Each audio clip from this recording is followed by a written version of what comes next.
Hello, everyone out there in YouTube land. This is Phoenix Draconis, and this is Kaon Reviews.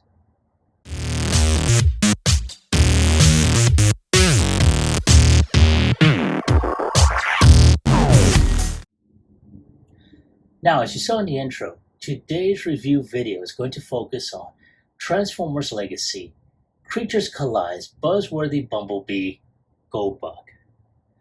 Now, this figure in particular was part of a 4-pack, which also includes Ransack, Skywasp, and Predacon Scorponok. Now, for anyone that has seen my previous review of 1/4 of such a 4-pack, which is Fangry, or as I refer to him as Wilder, I only wanted and got Goldbug, and at a pretty decent price, mind you. Now, I think, memory serves me right, I did get him off of eBay. So they are available by itself, or you can pick up the full set. Personally, I really didn't want to spend so much money on a 4-pack if all I really want is just that one figure. But again, this is my opinion of it so far. And I have to say, this is such an incredible figure. Not much different other than, certain paint applications and the head sculpt that it can, basically have a little bit difference with Bumblebee, from the War for Cybertron series, the Walmart exclusive. And still, nonetheless, this is such a good-looking figure, as you can see. And that head sculpt, oh my God, let me bring this closer so you can see it. Look at that sculpt. That is so awesome. Now, for anyone that followed the original G1 series, this character was introduced in Part 2 of the original Transformers G1 series, The Return of Optimus Prime. And at the time, I think there was a subgroup of Transformers known as the Throttlebots, and Bumblebee, or later on Goldbug, was a part of that subgroup.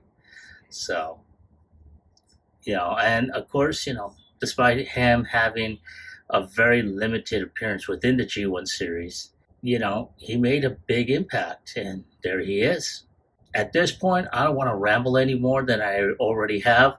So without any further ado, let's go ahead and take a closer look at him.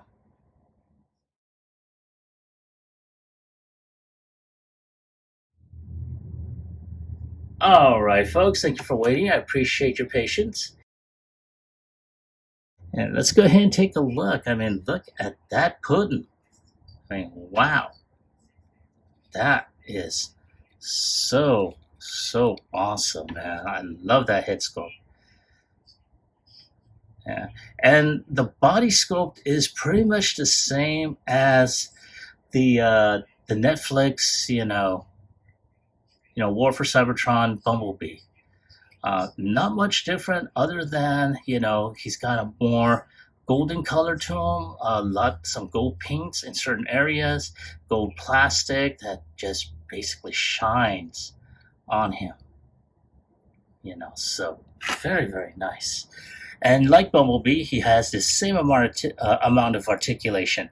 So his head is on a type of ball joint, which can roll around 360. He can look up just a little bit. He can look down. His arms can rotate, bend out like so. He's got bicep rotation. His arm can bend around 90 degrees. He also has wrist rotation, which is pretty cool. He's got waist rotation.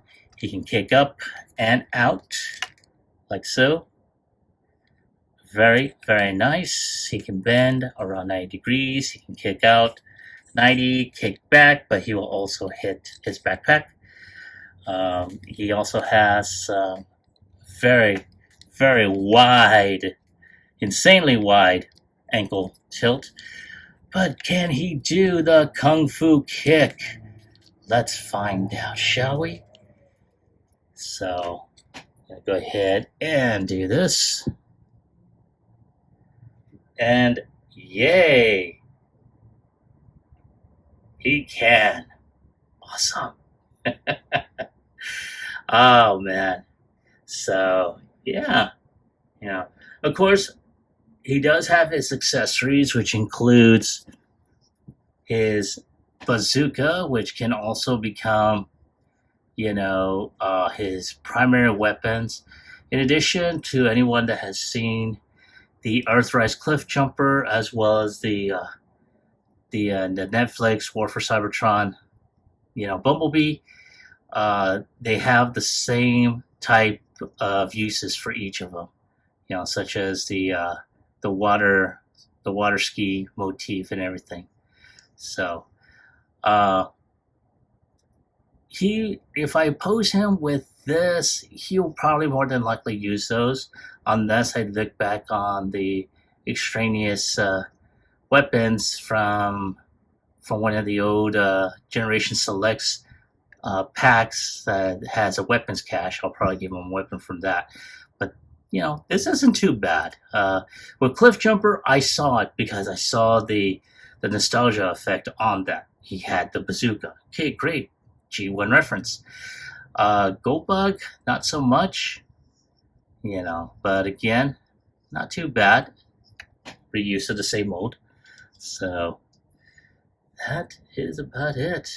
So if you don't mind, give me a couple of minutes to take a few extra shots, and I will be back with transformation.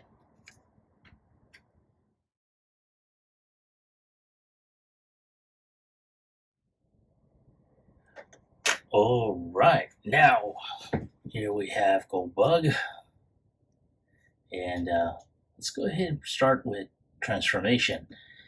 Now, what we're going to do at this point is we're going to go ahead, get the arms straightened up here. I'm going to go ahead and take this portion off, and we're going to fold this tab over here, right there. Now at this point, we're just going to go ahead, lift the arms up like so, and I'm going to pop the chest up here. I'm going to take this portion up and just going to snap that back in. Now at this point, we're just going to take these sides down just a bit. Now we're going to go ahead and proceed by opening up these doors here. Go ahead and start putting the feet down. Now, one thing I did forget to mention, there's a tab right here. It's going to go into this slot along the side. Oh, I'm sorry. It's going to go into this slot right here.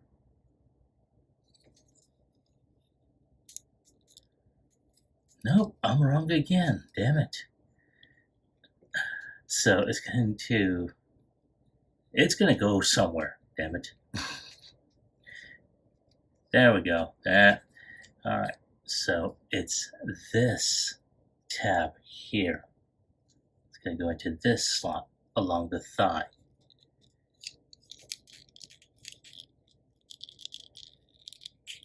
Now, hopefully, it will stay put like so. Now, once you got that, you're going to take the wheels, put that back like so. You can do the same on the other side, put the wheel like that, and then just snap that leg like so.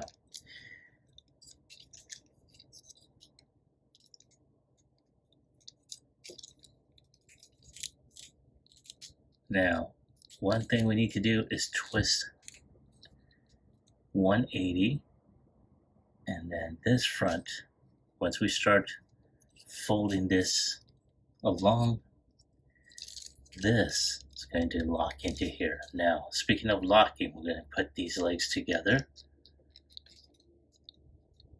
And there we go. Now let's go ahead and proceed. Now while we're doing this, we're going to also go ahead and just start moving everything accordingly.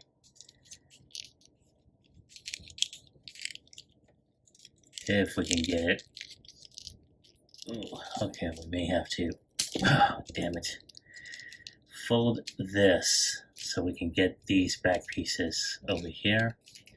And of course we need to fold the arms up. So there we go, like that. There we go. Now we can start putting everything together. Like so.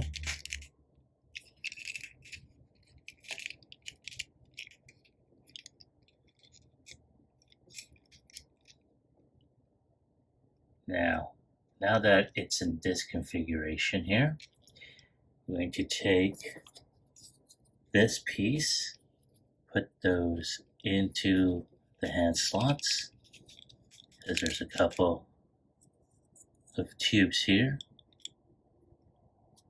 And now one seems to go in pretty well, the other one is a pain in the rear. There we go, okay. Alright, do we have it? Yes, yes, yes, there we go.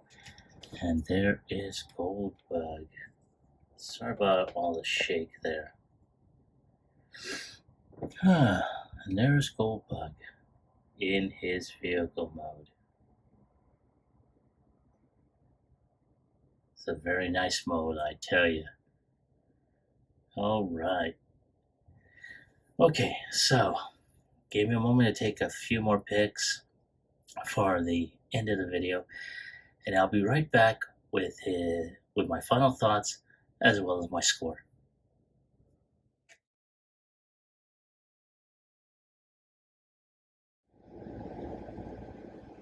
All right, and here they are, before and after Bumblebee, Goldbug. And despite their physical modes, you know, the color is just basically polar opposites, including the head sculpt. I mean, right there, that is the biggest, you know, I don't want to say improvement, but this figure just really pops. It really does. You know, like I said, the same mode. Now, you're probably wondering, why is he holding this? It's because I took the Origins Bumblebee's backpack and used it for Bumblebee here, which at one point he did use a backpack, so. But nonetheless, there he is, man. I mean, yeah. So, all right. So there they are in robot mode. Let's go ahead and take a look at them in vehicle.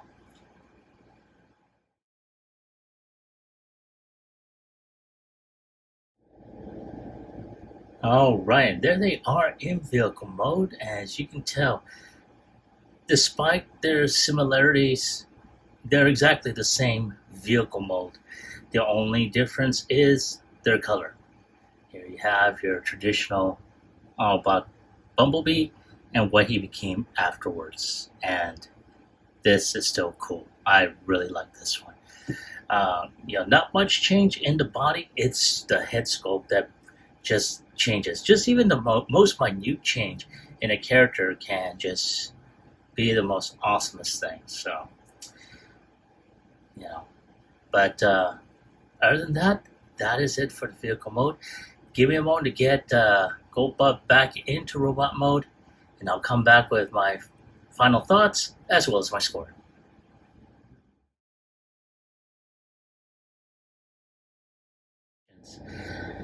Now here we have Goldbug all by his lonesome with his super bazooka in Evo evil mode. And I have to say, this was a figure that ever since the Shattered Glass version came out, people have been waiting for. My only disappointment, not in the figure, but in the way that Hasbro had put this figure out, was as part of a 2-pack that they want to incorporate other repaints in. And I think that's really shitty of them, in my personal opinion. It's mostly because of the fact that when you see a figure that you want to get, but you gotta buy, a 4-pack of other figures that you really don't care for nor want. That's highway robbery, in my own opinion. But you know what? I'm going to digress in this case. So, on a scale of 1 through 10, just for this figure alone, I'm going to go ahead and give him a 10. I mean, this is a great representation of a classic character that evolved from another classic character, and I like it. I like the reuse of the mold, and the paint colors and everything. Very nice. So that's my take on the figure. I want to hear from you. Have you gotten this 4-pack as of yet? And if so, did you like him or hated him? Let me know in the comment section down below. Like, share, subscribe to my channel. Click onto the bell icon so you can be notified when I post up new videos. This is Phoenix Draconis, and I will catch you all on the flip side. Peace.